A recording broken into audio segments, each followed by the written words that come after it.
Hey, what's up everybody? It's your boy SCARPZ here.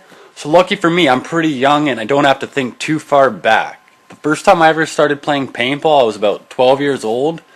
My friend bought a Kingman Spider Victor 2. It was honestly a really good marker for how cheap it was. I think he paid about 80 bucks for it back in the day.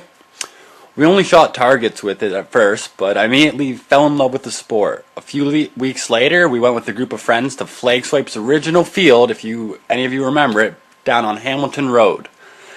And boy was it intense. I've never had such an adrenaline rush playing any sport before. Unfortunately, it's pretty expensive, so it wasn't until I got my Tippmann 98 from Flag Swipe in 2006 that I had my own marker. I spent nearly a year saving up for all the parts you now see on my 98, and when the last thing arrived, I marked down on my calendar my next paintball outing, which by then I'd only played paintball at a field about 5 times. In April of 2010, I finally had a modified marker and some actual paintball gear.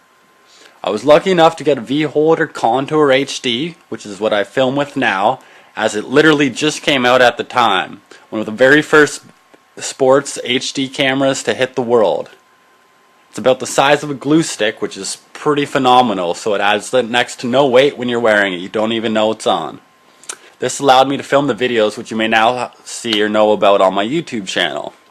I played paintball every chance I had that year, around 12 times in 2010. Fortunately, I was living on my own and in college, paying for everything myself, so when my final year came around, I was stretched pretty thin financially. I only played paintball twice in 2011, which was a heartbreaker for me, having all my gear gathering up dust.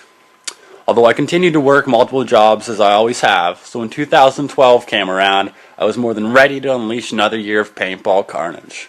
Playing winter paintball for the first time, and continuing to play every other weekend throughout the entire season, doubling the times I've played altogether. In total, I've played paintball about 30 times now, attending 20 BYOP sessions and about 11 big games. My advice to anyone thinking about taking up the sport: do it. However, don't get jealous of the people with cool or expensive markers or gear. Just get out and use the field's rental equipment so that you get a feel of the sport and an idea of what the costs are and the other things involved. Once you've been out enough and you are confident this is your passion, then maybe it's time to invest in some better equipment.